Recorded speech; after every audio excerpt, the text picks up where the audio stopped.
did you know, Charlie, that in 1947, there were 3,200 VA guaranteed loans in a random state, let's say Mississippi, and only 2 of them were issued to non-white borrowers? So and it's not just the South. Let me ask you a question, though. In New York and New Jersey, why is it, there were 67,000 of these loans, and only 100 of those 60,000 went right. to non-white borrowers. So, why do you think that was, Charlie? Well, so let me ask you a question. First of all, of course, it's partially racism, partially structural in the sense not that it's okay, inequality. So we have structural racism. No. So I don't understand what the argument is. No, it's not. It's also because that blacks did not have their own capital accounts. No. It's also because of this. No, it's not. Let me ask you a question. That's why we're talking about the GI Let me ask Bill, you, Charlie. why is it that black incomes increased while redlining was also prevalent? Black incomes increased faster than white incomes. What does income have to do with everything? No, Charlie. If redlining was so terrible, why were blacks getting richer than whites in the 40s? I don't think you're understanding. No, answer the question. Why were blacks getting richer than the whites? You don't understand. You don't understand. It seems like what redlining is. No, I do. No, Charlie, your ability to buy a house is not the same thing as your ability to earn a higher income. So your grandparents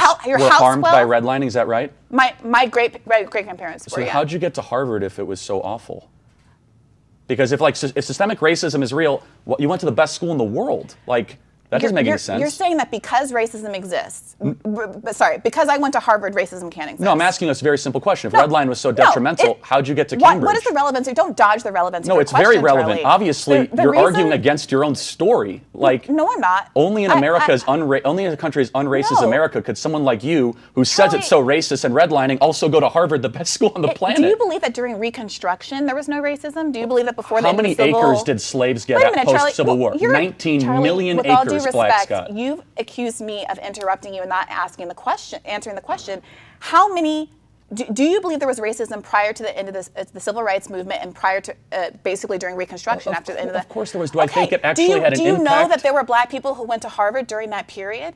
Do you think that racism didn't exist because black people didn't go? That black people went to Harvard during that period. The argument is that America became progressively less racist. You're the one that's focusing on race. Wait. I'm not. No, Charlie. You asked me to have a conversation about race, but I am no racial expert. I'm a leftist who talks about socialism. You're getting way too worked up. No, Charlie. Don't also do that. Look, you are. I would be happy to come here and not talk about race. In fact, my whole like career in writing is talking about a lot of racial overreaches on the left, critiquing the way that identity politics is used to have hierarchies of oppression in a way that ignores class as a key metric that cuts through communities.